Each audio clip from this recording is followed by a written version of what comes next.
Senhor, meu Deus, meu Pai, estabeleça nesse momento, Pai, um ambiente onde será ministrada a palavra do Senhor, Pai.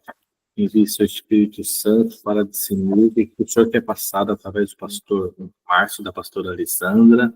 Amém. Seja glorificado o seu nome, o seu santo nome, em nome do Senhor Jesus. Amém. Amém. Vamos dar início, então, em Jeremias 22, no dia de hoje. Qual que é a versão que você está lendo, pastor? É a versão Ara. Almeida, revista e atualizada. Profecia contra a casa real de Judá. Assim diz o Senhor: desce à casa do rei de Judá e anuncia-lhe esta palavra. E dizem: ouve a palavra do Senhor, ó rei de Judá, que te assentas no trono de Davi, tu, os teus servos e o teu povo, que entrais por essas portas. Assim diz o Senhor: executai o direito e a justiça, e livrai o oprimido das mãos do opressor. Não oprimais ao estrangeiro, nem ao órfão, nem à viúva, mas não façais violência, nem derrameis sangue inocente neste lugar. Porque se deveras cumprirdes esta palavra, entrarão pelas portas desta casa os reis que te assentarão no trono de Davi, em carros e montados em cavalos, eles, os servos e o seu povo. Mas se não derdes ouvidos a estas palavras, juro por mim mesmo, diz o Senhor, que esta casa se tornará em desolação. Porque assim diz o Senhor, acerca da casa do rei de Judá: tu és para mim Gileade e a cabeça do Líbano, mas certamente farei de ti um deserto e cidades desabitadas. Designarei contra ti destruidores, cada um com as suas armas. Cortaram os teus cedros escolhidos e lançá-lo-ão no fogo. Muitas nações passarão por esta cidade, e dirá cada um ao seu companheiro: por que procedeu o Senhor assim com esta grande cidade? Então se lhes respondera: por que deixaram a aliança do Senhor, seu Deus, e adotaram a outros deuses e os serviram? Contra Salum, rei de Judá. Não choreis o morto, nem o lastimeis. Chorai amargamente aquele que sai, porque nunca mais tornará nem verá a terra onde nasceu. Porque assim diz o Senhor acerca de Salum, filho de Josias, rei de Judá, que reinou em lugar de Josias, seu pai, e que saiu deste lugar, jamais tornará para ali. Mas no lugar para onde o levaram cativo morrerá e nunca mais verá esta terra. Contra Joaquim, rei de Judá. Ai daquele que edifica sua casa com injustiça e os seus aposentos sem direito, que se vale do serviço do seu próximo sem paga e não lhe dará o salário? Que diz: edificarei para mim casa espaçosa e largos aposentos.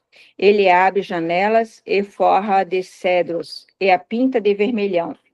Reinarás tu, só porque rivalizas com outro em cedro?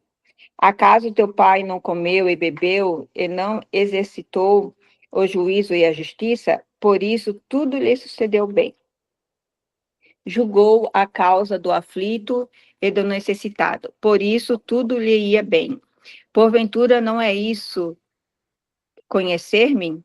Diz o Senhor. Mas os teus olhos e o teu coração não atentaram, senão para a tua ganância e para derramar o sangue inocente, e para levar a efeito a violência e a extorsão.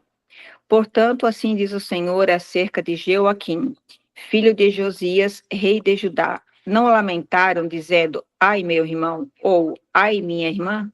Nem o lamentarão, dizendo: ai, Senhor, ou ai, sua glória. Como se sepultam um jumento, assim o sepultarão. Arrastá-lo-ão e lançarão para bem longe, para fora das portas de Jerusalém. Sobe ao Líbano, ó Jerusalém, e clama, ergue a voz em Bazã, e clama desde Abarim, porque estão esmagados todos os teus amantes. Falei contigo na tua prosperidade, mas tu dissestes, não ouvirei. Tem sido este o teu caminho desde a tua mocidade, pois nunca deste ouvidos à minha voz. O vento apacentará todos os teus pastores, e os teus amantes irão para o cativeiro. Então certamente ficarás envergonhada e confundida, por causa de toda a tua maldade. Ó tu que habitas no Líbano, e fazes o teu ninho nos cedros, como gemerás quando te vieram as dores e as angústias, como dá que esta de parto, contra Jeconias, rei de Judá. Tão certo como eu vivo, diz o Senhor, ainda que Jeconias, filho de Jeoaquim, rei de Judá, fosse o anel do selo da minha mão direita, eu dali o arrancaria. Entregar-te-ei, ó rei, nas mãos dos que procuram tirar-te a vida, e nas mãos daquele a quem temes, a saber, nas mãos de Nabucodonosor, rei da Babilônia, e nas mãos dos caldeus. Lançar-te-ei a ti e a tua mãe que te deu a luz, para outra terra em que não nasceste, e ali morrereis. Mas a terra da qual eles têm saudades, a ela não tornarão. Acaso é este Jeconias, homem vil, coisa quebrada ou objeto de que ninguém se agrada? Porque foram lançados fora e ele e os seus filhos e arrojados para a terra que não conheceram? Ó terra, terra, terra, ouve a palavra do Senhor. Assim diz o Senhor: registrarei este como se não tivera filhos, homem que não prosperará nos seus dias, e nenhum dos seus filhos prosperará para se assentar no trono de Davi e ainda reinar em Judá. Pode ir, Paixão. Tá. Aí tu fica.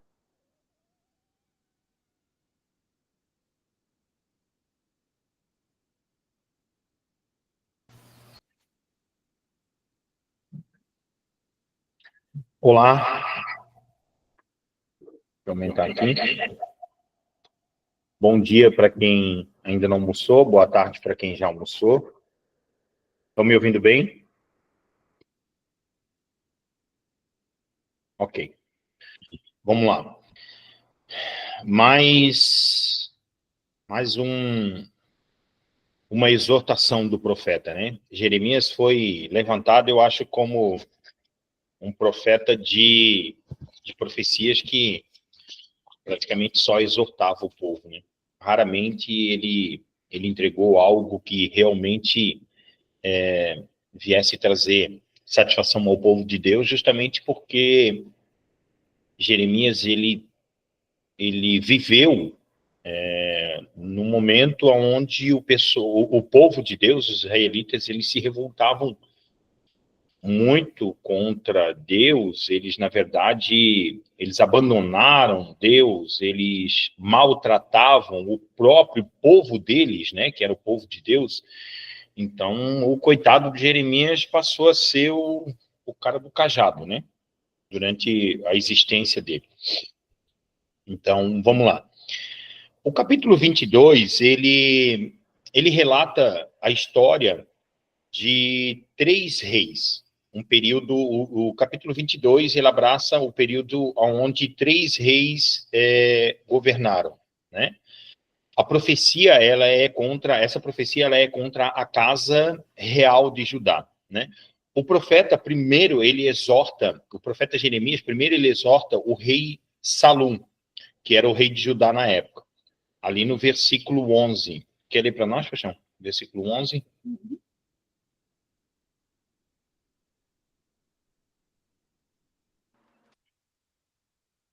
Se tu falar um pouquinho alto aí, eu acho que tá.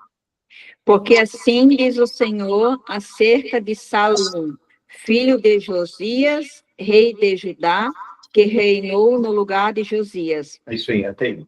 Até aí. Seu pai. Então, a primeira profecia, ela... Opa, eu sei aqui, peraí. Deu, voltou, estão me vendo, estão me ouvindo?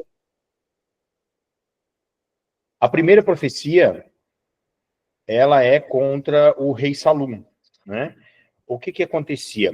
O rei, Deus queria que o rei Salum, ele agisse com uma prática de justiça e retidão, né? Para ajudar o povo de Deus para não viverem oprimidos e nem necessitados. Mas não foi isso que aconteceu.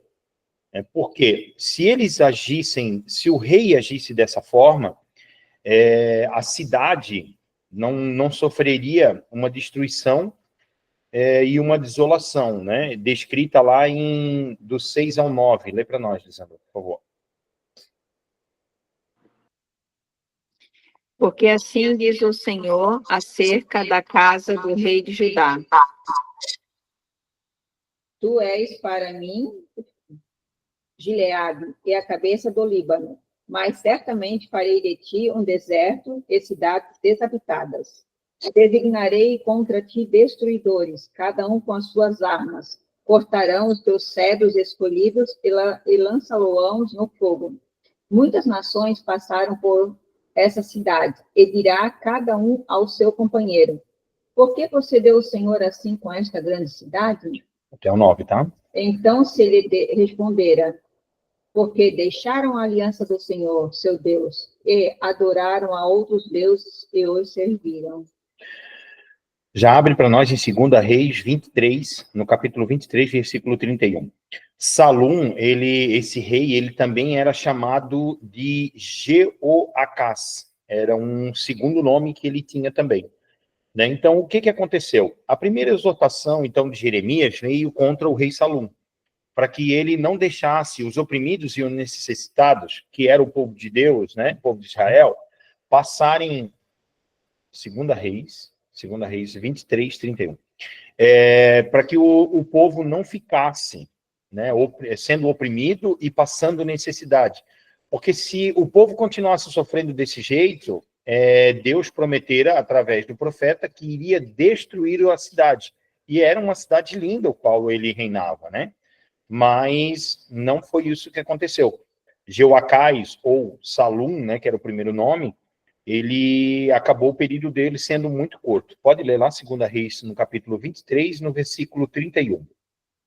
Tinha Joacás 23 anos de idade, quando começou a reinar, e reinou 3 meses em Jerusalém. Sua mãe chamava-se Amutal. Tá, agora 2 Crônicas 36, de 1 ao 4. Olha só, era um menino, né? Para nós, hoje, um homem de 23 anos ser levantado como rei seria um menino, por causa da maturidade, né? Que ele não tinha maturidade suficiente, segundo Segunda Crônicas, no capítulo 36, do 1 ao 4. Quando estiver pronto aí, tu me avisa. Então, era um jovem ainda, que aos 23 anos foi levantado como rei de Judá, e a duração dele foi muito pouco. Ele reinou apenas durante 3 meses. Pode ler 2 Crônicas 36, do 1 ao 4, então. O povo da terra tomou a Joacás, filho de Josias, e o fez rei em lugar de seu pai, em Jerusalém. Tinha Joacás 23 anos de idade quando começou a reinar, e reinou 3 meses em Jerusalém, porque o rei do Egito o depôs em Jerusalém, e impôs à terra apenas de 100 talentos de prata e 1 de ouro. O rei do Egito constituiu a Eliaquim, irmão de Joacás, rei sobre Judá e Jerusalém. Ele mudou o nome para Jeoaquim, mas o irmão Joacás tomou Neco e o levou para o Egito. Olha só, então, Salum, que foi o primeiro rei, né, Deus deu a profecia para ele que ele deveria cuidar dos oprimidos e dos necessitados, porque senão a cidade seria destruída. Ele não deu conta de fazer isso aos 23 anos, então ele reinou apenas durante 3 meses. Depois disso, o rei Salum, conhecido como Jeoacás, ele foi levado para o Egito, aonde lá ele morreu no cativeiro. E o povo ainda sofreu, né, o pagamento de quilos de ouro e quilos de prata devido à desobediência dele. Depois desse rei, então lembra que a profecia de Jeremias 22 é em cima de 3 reis, tá? Que horas tem? Meio-dia 18. Então, era em cima de 3 reis. O segundo rei que assumiu foi Jeoaquim. Ele assumiu no versículo 13. A profecia, a partir do versículo 13, fala assim, ó, ai daquele. Ou seja, a profecia, Salum foi destituído, foi levado como prisioneiro ao Egito, onde morreu. Aí, então, assumiu Jeoaquim, que foi o segundo rei. E ele também recebeu uma profecia dizendo, ai daquele. A profecia condenava acerbamente o rei Jeoaquim pelos seus pecados e de injustiça e de opressão. Então, acerbadamente, o que é a profecia que condenava ele acerbadamente? Acerbadamente era uma maneira áspera, amarga, com acidez ou crueldade. Olha só a ira de Deus que veio sobre a vida dele. Por quê? Porque o rei Jeoaquim, pelos seus pecados de injustiça e opressão, ele também foi destituído. Na primeira invasão de Jerusalém, pelo Nabucodonosor, Jeoaquim, ele foi levado para a Babilônia e, posteriormente, ele foi solto. Mas, quando ele morreu, ele teve um velório, um enterro desonroso e fora da cidade de Jerusalém. Então, o que aconteceu? Salum assumiu. A profecia veio sobre ele. Ele continuou oprimindo e deixando o povo passar necessidade, certo? Depois disso, assumiu o segundo rei, o Jeoaquim. O primeiro era o Jeoacás. Aí assumiu o segundo rei. O segundo rei, ele continuou deixando o povo passar necessidade e ainda sendo oprimido. Assim que Nabucodonosor invadiu a Jerusalém, pegou esse rei, levou para fora da cidade, depois ele foi solto, ele levou para a Babilônia preso, depois ele foi solto, mas mesmo assim, a palavra de Deus fala que ele teve um velório, um enterro desonroso e fora da cidade de Jerusalém. Então aí, o que acontece? No 22 do versículo do 22 ao 16, né, Deus julgou a causa do aflito e do necessitado. Lá em Tiago 1 e 27, no livro de Tiago, no capítulo 1, no versículo 27, ressalta esta mesma verdade sobre um tipo de fé, né? Deus, ele gera um tipo de fé que ele aceita das pessoas que se expressam, né, com a necessidade do povo, com o cuidado do povo, sincero, né? Ou seja, se eles tivessem ouvido a profecia e tivesse vamos dizer assim, como é que se fala o nome? Não é amor, é misericórdia. Se eles tivessem misericórdia do povo, de Deus, eles seriam honrados pela fé dele. Né? Lá em Tiago 1, 27, relata sobre essa passagem do Antigo Testamento. Né? Ao cuidarmos das pessoas que necessitam ajuda, né, os que estão sendo oprimidos, nós recebemos as bênçãos e a aprovação de Deus. Vocês sabiam disso? Que esse tipo de fé, esse tipo de ação, quando nós nos importamos com as pessoas que são oprimidas, com as pessoas que são necessitadas, Deus, ele traz sobre as nossas vidas as bênçãos. E era só isso que ele exigia dos reis, mas os reis não se importaram. Então, depois de Joaquim, assumiu o terceiro rei, aonde a profecia se cumpre contra 3 reis no capítulo 22. O nome do rei se chamava Jeconias. Ele também era conhecido por Joaquim. Esse rei, ele reinou também apenas 3 meses, ele tinha 17 anos, ele reinou apenas 3 meses e ele foi levado também para a Babilônia na segunda invasão do rei Nabucodonosor a Jerusalém. Em 2 Crônicas, do 36, do 9 ao 10. Lê para nós, Paixão. Para nós terminar essa parte. 2 Reis, Segunda Crônicas, no capítulo 36, no versículo 9 ao 10, fala sobre o período do reinado de Jeconias, que foi o terceiro rei. 36. Capítulo 36, do versículo 9 ao 10. Tinha Joaquim 18 anos quando começou a reinar. Ele reinou 3 meses e 10 dias em Jerusalém. Fez ele o que era mal perante o Senhor. Na primavera do ano, mandou o rei Nabucodonosor levá-lo à Babilônia, com mais com os mais preciosos utensílios da casa do Senhor, e estabeleceu Zedequias, seu irmão, rei de Judá e Jerusalém. Desculpa, eu falei que ele assumiu o reinado com 17 anos, mas na verdade foi com 18 anos, tá? E ele assumiu um pouquinho mais de 3 meses também, 3 meses e 18 dias, eu acho que foi com a pastora. 10 dias, isso. Então, olha só, tudo que Deus queria era que as pessoas que estavam no poder cuidassem do povo dele. Porque Deus poderia cuidar? Sim, Deus poderia cuidar. Deus cuidou do povo no deserto. E cuidou através da obediência de Moisés. Quando os reis assumiram, Deus, tudo que ele queria era que os reis se compadecessem com a necessidade do povo, né?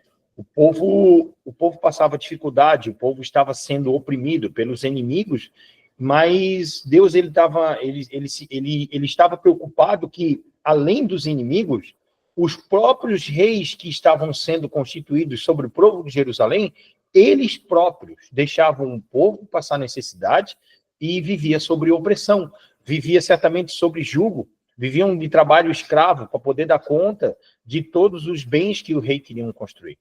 Né? Trazendo essa palavra para os dias de hoje, o que Deus espera de nós é que nós venhamos cuidar, né, do pobre, do necessitado, da viúva, do órfão. Nós que conhecemos a palavra de Deus, nós que buscamos o renovo, aquele que está em Cristo Jesus, aquele que tem um encontro, o verdadeiro encontro de Jesus, como a Thaís falou ontem no nosso curso de casais, né? Aquele que entrou nos santos dos santos não sabe viver em outro lugar. Nós que conhecemos verdadeiramente o Cristo e valorizamos o sacrifício dele, que é algo impagável, Deus não espera nada menos de nós, que a gente cuide das pessoas que estão ao nosso redor, né? E a gente tem, às vezes, agido de forma mesquinha, deixado o dinheiro, né, a ganância, ser maior do que essa necessidade. Então, assim como Deus ele estava pedindo que o rei olhasse pela necessidade do povo e não fizesse o povo oprimido, nós temos visto hoje, né, sobre o sistema, por exemplo, do nosso país, né? Vamos colocar o nosso país aqui.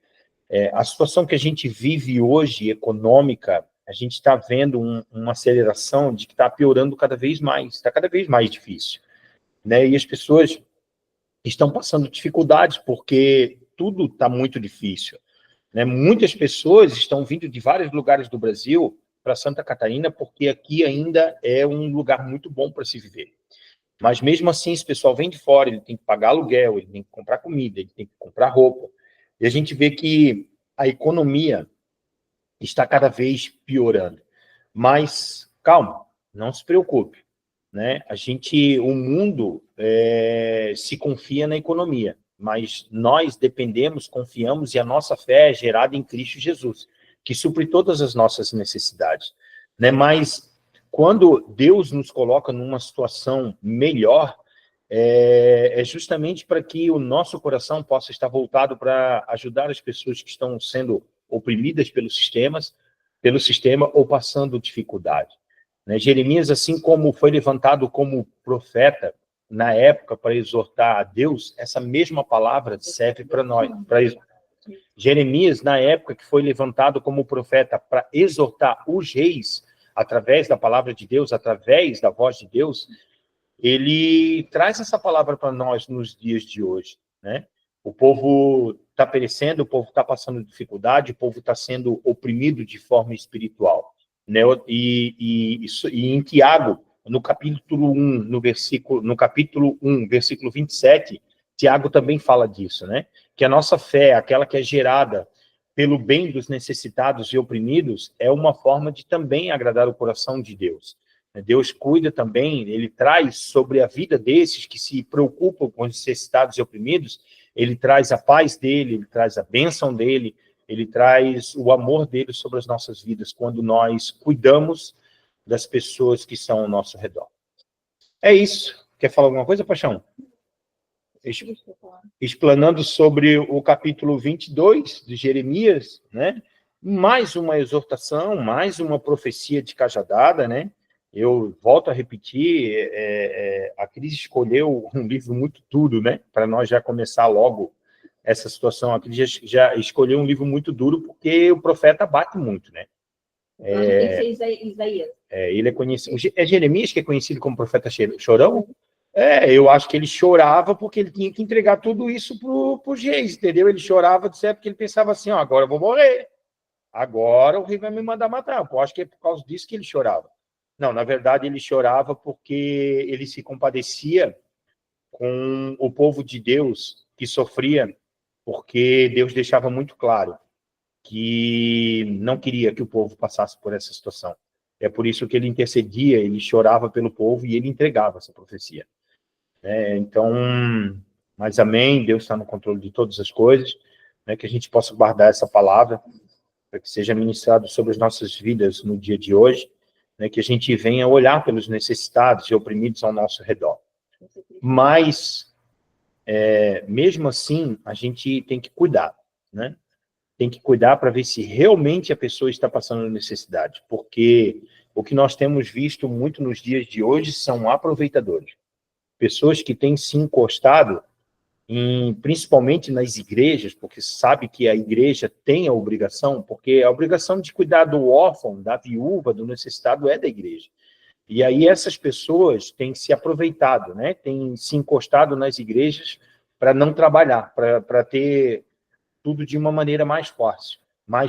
Eu costumo dizer que a pessoa que realmente está precisando, ela não pede ajuda. Ela não pede. Você pode ver, você acaba sabendo, muitas vezes as coisas chegam aos nossos ouvidos através de um amigo da família. Poxa, eu fui lá visitar e olha, o negócio está geladeira vazia, a casa não tem quase nada de móveis, dormindo no chão, passando dificuldade, e você vê que a pessoa está ali firme, indo nos cultos, participando das coisas, mas ela não pede ajuda. Então, normalmente as pessoas... é porque ela é orgulhosa? Não, não é porque ela é orgulhosa. Mas ela tem cuidado de não viver às custas dos outros, né? Mas, graças a Deus, Deus tem cuidado dessas pessoas através disso. Às vezes, alguém que vai visitar ela acaba levando para a gente que está na igreja, dizendo assim, poxa, vamos levantar aí uma oferta para essa pessoa, vamos cuidar dela, né? Porque esse é o papel da igreja. É isso que Jeremias exorta os reis, no capítulo 22, e acaba respingando nos dias de hoje sobre a igreja. Amém? Alguém quer falar alguma coisa?